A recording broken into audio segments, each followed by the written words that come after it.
বাইরে ওয়েদার কেমন সেটা না দেখে কোনো রকম রেইনকোট ছাতা না নিয়ে আমরা দুজনে বেরিয়ে গেছি বাজারে।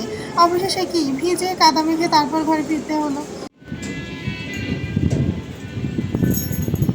কোন দোকানে যাবো?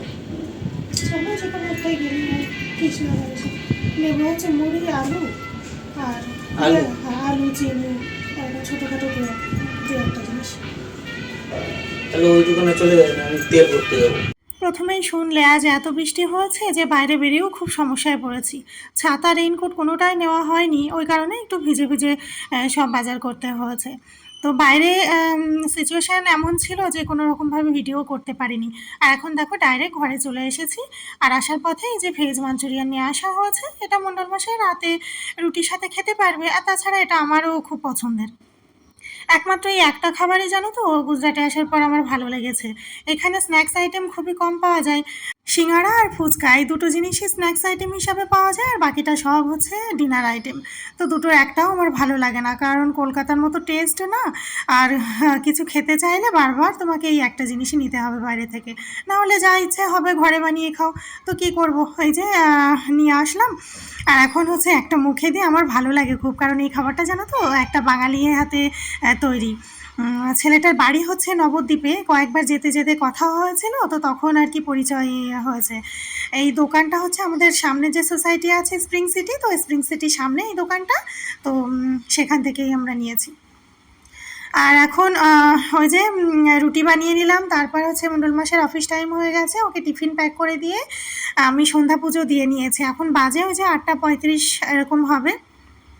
তো ভাবলাম যে আগে বাজার যেগুলো আনা হয়েছে বের করে নিই, না হলে এমনিই তো বৃষ্টিতে ভিজে রয়েছে, বেশি দেরি হলে হয়তো খারাপ হয়ে যাবে। তো এখন আবার বের করে দেখছি, নিয়ে আসা হয়েছে ওই যে একটা পেঁপে। এখন জানো তো পেঁপে খুব ভালো লাগে। আর আগের কথা মনে পড়লে মানে বিয়ের আগে কখনো খাইনি কাঁচাতে, মানে কাঁচা অবস্থায় কি আর পাকা অবস্থায় বা কি। আমাদের বাড়িতে মানে আমার বাবার বাড়িতে মানে বেশ কিছু গাছ এরকম আছে, সবজি আমার মা লাগায়। তো অনেক ভালো আর কি, বড় বড় টাটকা টাটকা সবজি বাড়িতে হয়, এখনও লাগায়, এখনও হয়। কিন্তু যখন এর আগে পেঁপে গাছ ছিল, পেঁপে হতো, কখনো জানো তো খাইনি, না সবজি হিসাবে না ফল হিসাবে পেকে গেলে কখনো মুখে দিইনি। আর এখন এত ভালো লাগে, দাম দিয়ে দিয়ে কিনে খাই, তো ওই জন্যে বোধ হয়। তো দেখো এই যে নিয়ে এসেছি, ভেন্ডি নিয়েছি, ওই যে একটা পেঁপে, আর হচ্ছে একটা বরবটির আটি বাঁধা ছিল সেটা, আর কাঁচা লঙ্কা, আর আলু নিয়েছি, দু একটা গ্রসারি জিনিস দরকার ছিল, তো সেগুলোও নিয়ে এসেছি। আর এই ধনিয়া পাতাগুলো জানো তো ফ্রিতে দিয়েছে, আমরা কিনিনি।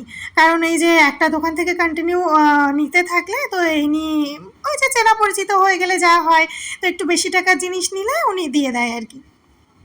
আর 5 কেজি আলু নিয়ে এসেছি। আলু আমরা এরকম 5 কেজি করে বেশি করেই আর কি নিয়ে আসি, তাতে করে অনেক দিন চলে যায়, আর বারবার করে একটা জিনিসের জন্য আর কি বেরোতে হয় না।